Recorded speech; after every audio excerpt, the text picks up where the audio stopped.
তাহলে গৌরাঙ্গ মহাপ্রভুর মহিমা শুনলাম আমরা। পদকর্তা বললেন গৌরাঙ্গ বন্যা এনেছে, বন্যা। আজকে বাংলাদেশ যেমন ভেসে যাচ্ছে বন্যায়, আজকে কত জায়গায় বন্যা ভেসে যাচ্ছে। মহাপ্রভু যে বন্যা আমাদের জন্য এনেছেন, সে বন্যায় ভাসিয়ে আমাদেরকে কৃতার্থ করেছে। অমানুষ মানুষ হয়েছে মহাপ্রভুর প্রেমের বন্যায় পড়ে। বন্যায় পড়লে কি হয়? লোকে কাদা ঘাটাঘাটি করে। যদি কারো গায়ে কাদা নাও লাগে, বন্যায় পড়লেই কাদা লেগে চলে যায়। কিন্তু মহাপ্রভুর বন্যা এমন, যদি কারোর গায়ে কাদা থাকে সেই কাদা ধুয়ে যাবে। আমাদের গায়ে তো কাদা লেগে আছে, কাম ক্রোধ লোভ মোহ মদ মাৎসর্য, কত রকমের কাদা মেখে আমরা ঘুরছি। কিন্তু যদি একবার মহাপ্রভুর ওই প্রেম বন্যায় স্নান করা যায়, সব কাদা তার ধুয়ে মুছে পরিষ্কার হয়ে যায়। সেই প্রেমের বন্যার প্রধান মাধ্যম ছিল এই সংকীর্তন। সেই কীর্তন গানের যিনি প্রাণ প্রতিষ্ঠা নতুন করে করলেন, সেই নরোত্তম দাস ঠাকুর সম্পর্কে আজকে আমরা শুনছি। চৈতন্য মহাপ্রভু যখন মালদায় গেছিলেন, চৈতন্য মহাপ্রভু একবার মালদায় গেছিলেন, সেটা আপনারা অনেকেই জানেন, শুনে রাখুন। তবুও মহাপ্রভুর একবার বৃন্দাবন যাওয়ার ইচ্ছা। তা বৃন্দাবন যেতে গিয়ে তিনি মালদা হয়ে বৃন্দাবন যাবেন এরকম ঠিক করলেন। সেটা অবশ্য সন্ন্যাসের পর। কিন্তু যখন সন্ন্যাস নিয়ে মহাপ্রভু পুরীতে গেছিলেন, দক্ষিণ ভারত ঘুরে চলে এলেন, তারপর আবার বাংলায় এলেন। বাংলায় এসে তিনি ভাবলেন বৃন্দাবন যাবেন। তো বৃন্দাবন যেতে গিয়ে তিনি মালদায় গেলেন। এই মালদায় যাওয়ার সময় পদ্মা নদীতে একটা ঘটনা ঘটেছিল, অদ্ভুত ঘটনা। রূপ সনাতন ছিলেন সেই যুগে বাংলার প্রধানমন্ত্রী আর অর্থমন্ত্রী। তখনকার দিনে বাংলার নবাব হচ্ছেন আলাউদ্দিন হোসেন শাহ, আর তার প্রধানমন্ত্রী হচ্ছেন সনাতন, আর তার অর্থমন্ত্রী হচ্ছেন রূপ গোস্বামী। তাদেরকে কৃপা করার জন্য মহাপ্রভু তখন মালদায় গেছিলেন। মালদা তখন গোটা বাংলার রাজধানী। এখন যেমন বাংলার দুটো রাজধানী, একটা হচ্ছে কলকাতা, একটা হচ্ছে ঢাকা, কিন্তু তখন গোটা বাংলার একটাই রাজধানী, সেটা হচ্ছে মালদা। আর সেইখানে মহাপ্রভু গেছিলেন রূপ সনাতনকে কৃপা করার জন্য। সেই সময় পদ্মা নদীতে যখন মহাপ্রভু স্নান করছেন, অদ্ভুত একটা ঘটনা ঘটেছিল।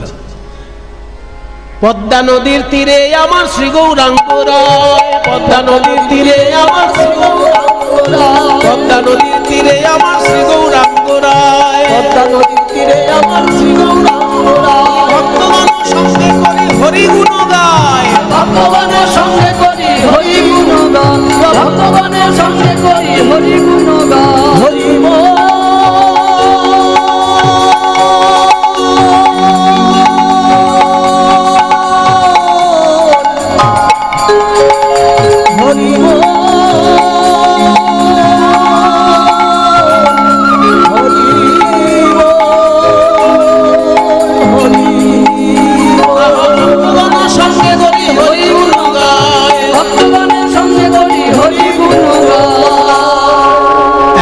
সময় মহাপ্রভু হঠাৎ একটা অচেনা নাম ধরে ডাকতে লাগলেন, নরু,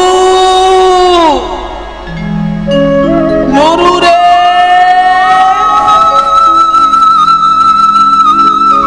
নরু।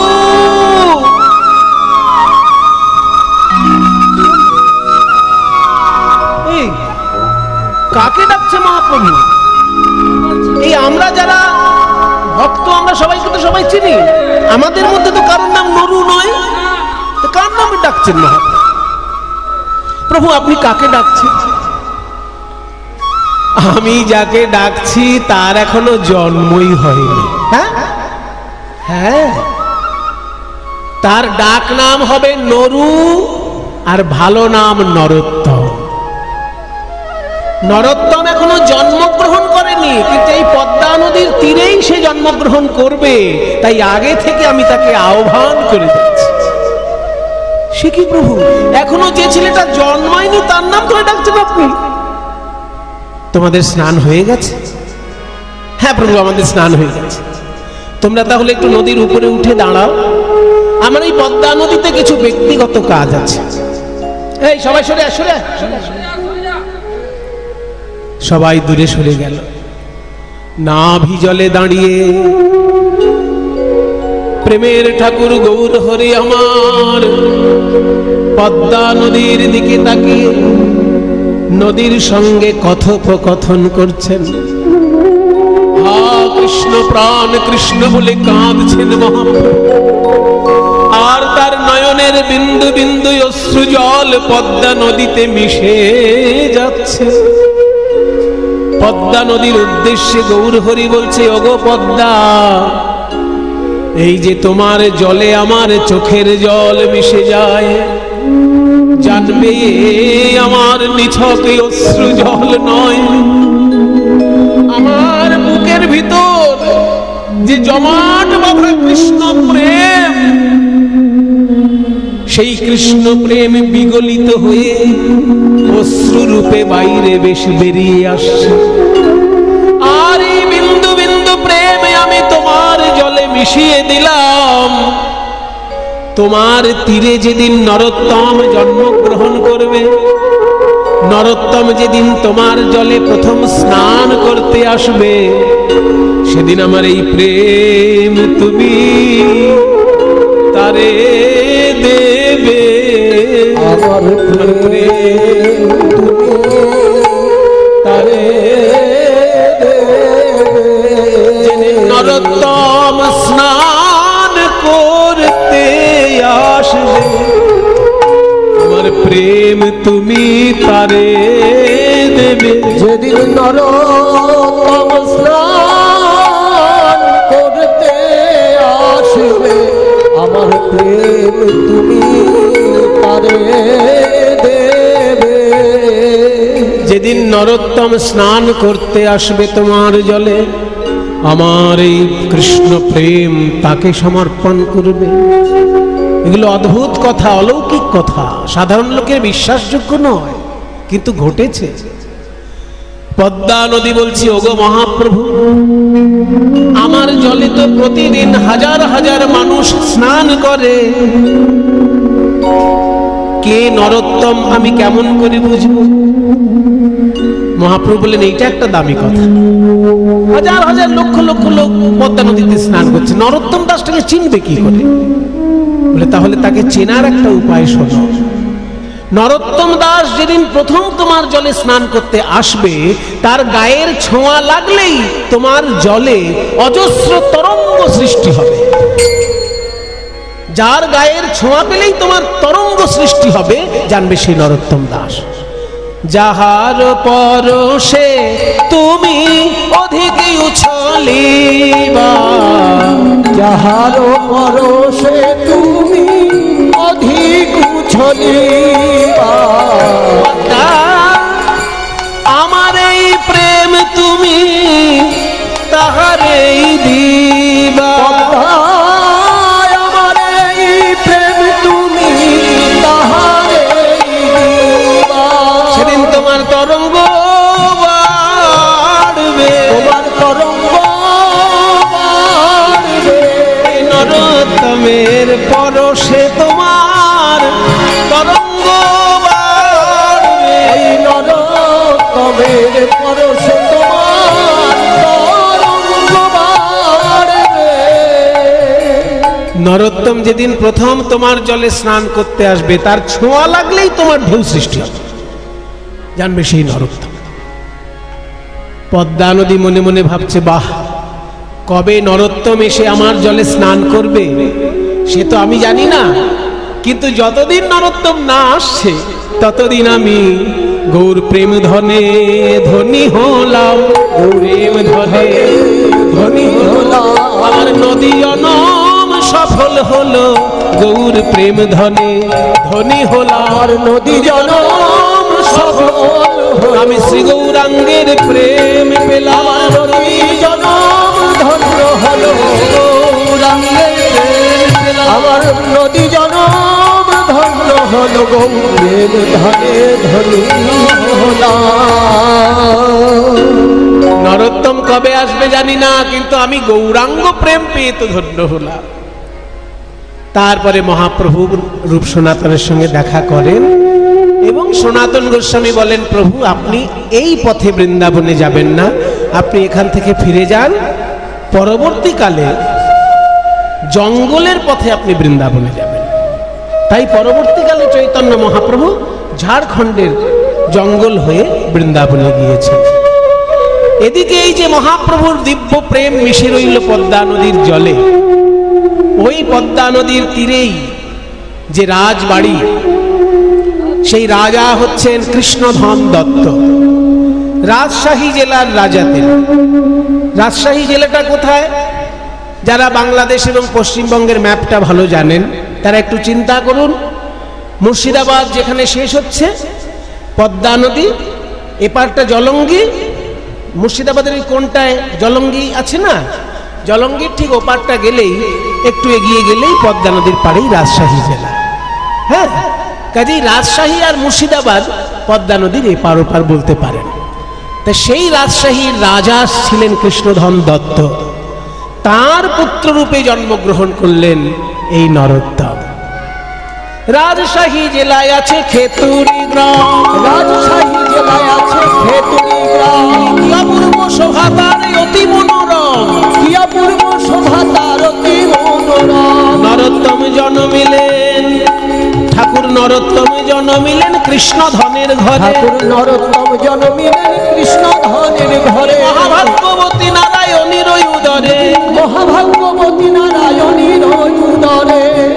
কৃষ্ণধন দত্ত মহাশয়ের স্ত্রীর নাম নারায়ণী দেবী। রানী মা নারায়ণী দেবীর গর্ভে জন্মগ্রহণ করল নরোত্তম, রাজপুত্র নরোত্তম। এবার রাজার ছেলে বলে সারা রাজ্যেরই আনন্দ। কোন দেশে যদি রাজপুত্র জন্ম নেয়, দেশের লোকের আনন্দ হবে না? অনেক লোক দেখতে গেছে রাজপুত্র, তা আমাদের পাড়া থেকে ইনি গেছিলেন, এনাকে জিজ্ঞেস করি কেমন হয়েছে। ও কৃষ্ণদা, এদিকে আসুন, রাজপুত্র দেখতে তো হাজার হাজার লোক গেছে, আপনিও তো গেছেন, তা কেমন লাগলো? কেমন? আমার ভালো লাগেনি। রাজপুত্র দেখেছেন? রাজপুত্র হবে বেশ নান্দুস নুন্দুস চেহারা, হ্যাঁ। কালো। ও কালো বলে আপনার পছন্দ হয়নি? হ্যাঁ তো। এই দেখুন, এইসব লোক কিরকম হয় জানেন? এইসব লোকগুলোকে বলে বিশ্ব নিন্দক। রাজপুত্র কালো হয়েছে সেই জন্য ওনার মনটা খারাপ। শুনুন বিশ্ব নিন্দক কেমন হয়। একজন আছে নিমন্ত্রণ বাড়িতে খেয়ে বেড়ায়, আর খেতে গেলেই কিছু না কিছু একটা নিন্দে করে, আজকের শুক্তোটা ভালো হয়নি। অন্য একদিন বলে আজকে মুগের ডালটা একদম খারাপ হয়েছে। অন্য একদিন বলছে কি তরকারি হয়েছে, এটা খাওয়া যায়? মানে নিমন্ত্রণ বাড়িতে গেলেই সে কোনো একটা নিন্দে করবেই।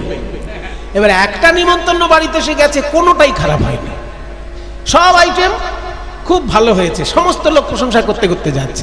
এবার ওই লোকটার কাছে সবাই এসেছে যে আজকের নিমন্ত্রণ বাড়িতে তো সব রান্না ভালো হয়েছে, আপনার মত কি? তখন সেই লোকটা বলছে সবাই যখন ভালো বলছে তো ভালোই হয়েছে, তবে এত ভালোও ভালো না। দেখুন সেখানেও বলছে আবার এত ভালো ভালো না। এই বিশ্ব নিন্দুককে নিয়ে বড় মুশকিল।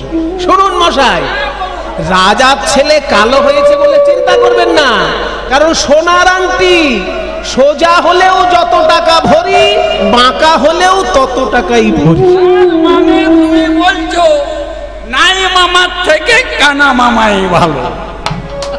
নরোত্তম জন্মিলেন কৃষ্ণধনের ঘরে, নরোত্তম জন্মিলেন কৃষ্ণধনের ঘরে, মহাভাগ্যবতী নারায়ণীর উদরে, মহাভাগ্যবতী নারায়ণীর উদরে। উলুধ্বনি উলুধ্বনি শঙ্খধ্বনি করে নারীগণ, উলুধ্বনি শঙ্খধ্বনি করে নারীগণ, বাহু তুলে জয়ধ্বনি করে ভক্তগণ, বাহু তুলে জয়ধ্বনি করে ভক্তগণ। আনন্দ ধরে না, আনন্দ ধরে না, আনন্দ ধরে না, আনন্দ ধরে না। ওই রাজপুত্র হলো বলে আনন্দ ধরে না, রাজপুত্র হলো বলে আনন্দ ধরে না।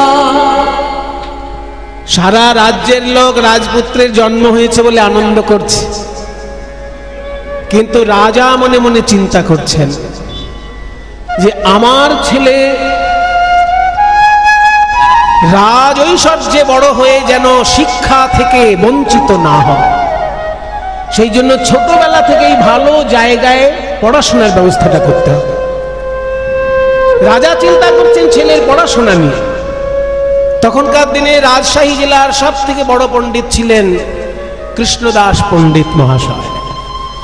তাকে গিয়ে ধরলেন রাজা যে আমার ছেলের শিক্ষার দায়িত্ব দয়া করে আপনি নেন, কারণ আপনি রাজশাহীর সব থেকে বড় পণ্ডিত। পণ্ডিত মশাই বললেন, মহারাজ আপনার অনুরোধ আমি রাখতে পারি, কিন্তু আপনার ছেলে রাজপুত্র বলে আলাদা কোনো সুযোগ আমি দিতে পারবো না। আমি সব ছাত্রকেই যেমন পড়াই ওকেও তেমন পড়াবো, ওর যদি মেধা ভালো থাকে নিশ্চয়ই সবার থেকে এগিয়ে যাবে।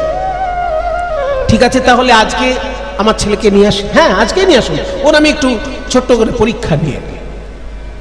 নরোত্তমকে এনেছে শিক্ষক মহাশয়ের কাছে। নরোত্তম, তুমি বাড়িতে মায়ের কাছে অ আ ক খ শিখেছ? হ্যাঁ পণ্ডিত মশাই, আমি মায়ের কাছে অ আ ক খ শিখেছি। আচ্ছা, এই নাও কাগজ দিলাম, কলম দিলাম, ক দিয়ে কিছু একটা লেখো, খ দিয়ে কিছু একটা লেখো, গ দিয়ে কিছু একটা লেখো, লিখে আমাকে জমা দাও, আমি ঘুরে আসছি। এবার নরোত্তম ওই কাগজ আর কলম পেয়ে কতে কি লিখলেন? এখন যেগুলো বলবো এগুলো নরোত্তম দাসের নিজের লেখা। কয়ে কলি যুগে শ্রীকৃষ্ণ চৈতন্য অবতার, কলি যুগে শ্রীকৃষ্ণ চৈতন্য অবতার। খ খেলিবার প্রবন্ধে কইলেন খোল করতাল, খেলিবার প্রবন্ধে কইলেন খোল করতাল। গ গড়াগড়ি যান প্রভু নিজ সংকীর্তনে, গড়াগড়ি যান প্রভু নিজ সংকীর্তনে। ঘ ঘরে ঘরে হরিনাম দেন সর্বজনে, ঘরে ঘরে হরিনাম দেন সর্বজনে। উঙ, তখনকার দিনে উচ্চ ঈশ্বরে লিখতে হলো উঙয় হস্য দিয়ে লিখতে হতো। উঙ উচ্চ ঈশ্বরে কাঁদেন প্রভু জীবের লাগিয়া, উচ্চ ঈশ্বরে কাঁদেন প্রভু জীবের লাগিয়া। চ চেতন করান জীবে কৃষ্ণ নাম দিয়া, চেতন করান জীবে কৃষ্ণ নাম দিয়া। ছ ছল ছল করে আঁখি নেত্রে জল ঝরে, ছল ছল করে আঁখি নেত্রে জল ঝরে। বর্গের জ জগৎ পবিত্র কইল গৌর কলে মরে, জগৎ পবিত্র কইল গৌর কলে মরে। ঝ ঝলমল ঝলমল ঝলমল ঝলমল ঝলমল ঝলমল ঝলমল, ঝলমল মুখ যার পূর্ণ শশধর, ঝলমল মুখ যার পূর্ণ শশধর। এমত না দেখিয়া দয়ার সাগর, দেখিয়ার দয়ার সাগর। এমন আর নাই আর নাই আর নাই করুণা সিন্ধু অবতার, আর নাই আর নাই করুণা সিন্ধু অবতার। প্রেমের ঠাকুর গৌর হরি, করুণা সিন্ধু অবতার। গৌর হরে করুণা সিন্ধু অবতার। হয় নাই আর নাই এমত না দেখিয়ার দয়ার সাগর। দেখি নরোত্তম কেমন লিখেছ ক খ গ ঘ দিয়ে। যেই কাগজটি নিলেন শিক্ষক মশাই, ক কলিযুগে শ্রীকৃষ্ণ চৈতন্য অবতার, ক্ষয়ে খেলিবার প্রবন্ধে কইলেন খোল করতা, গয়ে গড়াগড়ি যান প্রভু নিজ সংকীর্তনে, ঘয়ে ঘরে ঘরে কৃষ্ণ নাম। এ তুমি কি করে লিখলে নরোত্তম? আমি যে কোনো ছোট ছেলে মেয়েকে যখন ক খ গ ঘ দিয়ে লিখতে দিই তারা লেখে কয়ে কা। আমরা ছোটবেলায় শিখেছি না কয়ে কা। আরে বাবা, কতে কাকও হয় আর কতে কোকিলও হয়, কিন্তু কয়ে যদি আমাদের কোকিল শেখানো হতো তাহলে মিষ্টি মিষ্টি কথা বেরোতো, কিন্তু কয়ে আমাদেরকে শেখানো হয়েছে কা। তো কি করে মিষ্টতা হাসবে? তা যাদেরকে আমি লিখতে দিই ক খ গ ঘ দিয়ে, তারা লিখে কয়ে কাক খয়ে খরগোশ। কিন্তু তুমি কি লিখেছো? কয়ে কলিযুগে শ্রীকৃষ্ণ চৈতন্য অবতার, ক্ষয়ে খেলিবার প্রবন্ধে কইলেন খোল করতাল, গয়ে গড়াগড়ি যান নিজ সংকীর্তনে, ঘয়ে ঘরে ঘরে হরিনাম দিন সর্বজনে। তোমাকে আমি কি শিক্ষা দেবো? তুমি তো শিক্ষা নিয়েই যেন জন্মগ্রহণ করেছো নরোত্তম। তবু একজন শিক্ষকের কাছে না আসলে সমাজের শিক্ষা লাভ করা যায় না, তাই আমার কাছে তুমি এসেছো। আমার হৃদয়ে যতটুকু শিক্ষার ভান্ডার আছে নরোত্তম, আমি তোমাকে উজাড় করে দেব। তোমার মতো ছাত্র আজ অবধি আমি দেখিনি। সেদিন থেকে নরোত্তমকে শিক্ষা দিতে লাগলেন কৃষ্ণদাস। অল্প বয়সের মধ্যে খুব গভীর পাণ্ডিত্য লাভ করল নরোত্তম। যেদিনকে বিদ্যার শেষ হচ্ছে, সেই সমাবর্তনের দিন নরোত্তমকে ডেকে বলছে, শোনো নরোত্তম, আজকে তোমার এখানে শিক্ষা লাভ সম্পূর্ণ। তুমি এবার বাড়ি গিয়ে হয়তো রাজত্ব করবে।